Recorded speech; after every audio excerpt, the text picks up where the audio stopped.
par peut-être l'immobilier, qui est un petit peu, comment dire, le centre, le cerveau, en tout cas l'épicentre des difficultés ou du crowdfunding.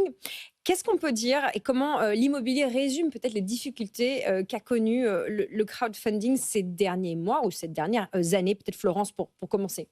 Oui, alors vous l'avez dit, hein, l'immobilier, c'est vrai que ça cristallise un peu le secteur du financement participatif parce que aujourd'hui, ça représente 50% de la collecte globale. Donc en 2024, c'était 1,7 milliard d'euros collectés au total, dont 50% sur l'immobilier.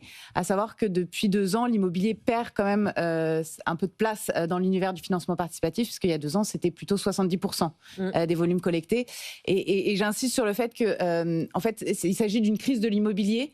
Pas tellement d'une crise du financement participatif à proprement parler. Le crowdfunding est un outil pour permettre aux particuliers, investisseurs ou aux personnes morales d'investir dans des projets de l'économie réelle. Donc à partir du moment où l'économie se porte mal, ça impacte effectivement les projets qui sont en financement sur les plateformes de financement participatif. Et en l'occurrence, l'immobilier sur 65 000 entreprises qui ont connu une défaillance en 2024, il y a un tiers qui concerne l'immobilier. Donc, Oui. de fait, les projets qui ont été financés sur les plateformes sont impactés et les investisseurs peinent à recouvrer leur financement. Et puis ceux qui voudraient continuer à investir dans l'immobilier via l'investissement participatif, finalement, n'ont plus vraiment d'opportunités. Parce que voilà, le marché s'est raréfié, quoi. Alors, il y a moins d'opportunités, il en reste toujours. On fait encore 861 millions d'euros de collecte en 2024, mais c'est quand même près de 25% de moins qu'en 2023. Donc il y a quand même un vrai ralentissement, une réorientation vers des projets de plus petite taille, des marchands de biens qui mobilisent moins de capitaux, qui se structurent plus rapidement et qui permettent d'éviter d'immobiliser l'argent des épargnants trop longtemps. Donc une collecte en baisse, des risques plutôt en hausse. On a vu que les retards sur le remboursement des projets immobiliers a eu tendance à augmenter. On a entre 15 et 20% des retards qui ont plus de 6 mois. Et il y a des projets qui sont même en procédure collective.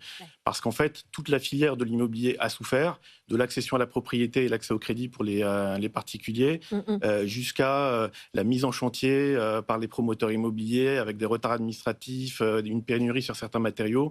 Les plateformes ont eu du mal à trouver de beaux projets et à les dérisquer suffisamment. Il y a tout le sujet des garanties aussi qui vient en ligne de compte, qui permet de répondre en partie à la problématique, mais pas seulement. Du coup, ce qu'on constate en 2024, c'est que, pour ne pas répéter des erreurs qui ont pu y avoir entre 2020 et 2022, ils sont allés sur des taux de pré-commercialisation plus élevés, sur des projets qui avaient déjà de la pré-commercialisation, sur des garanties plus fortes, comme de la fiducie-sûreté, comme de l'hypothèque de premier rang.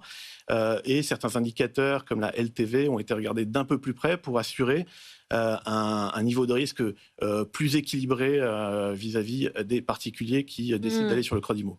Ce qui fait qu'aujourd'hui, il y a un peu moins de projets proposés au financement participatif sur les plateformes, mais c'est des projets qui sont plutôt assez séduisants, qui ont été regardés de près, qui ont été scrutés par les plateformes et on trouve du coup des beaux projets sur les plateformes de financement participatif. Oui. Un petit peu de darwinisme, quoi. C'est-à-dire qu'il n'y a plus de projets, peut-être les projets les moins solides ont été passés Exactement. à la passoire. Les plateformes renforcent un peu l'analyse projet. Oui. Bon,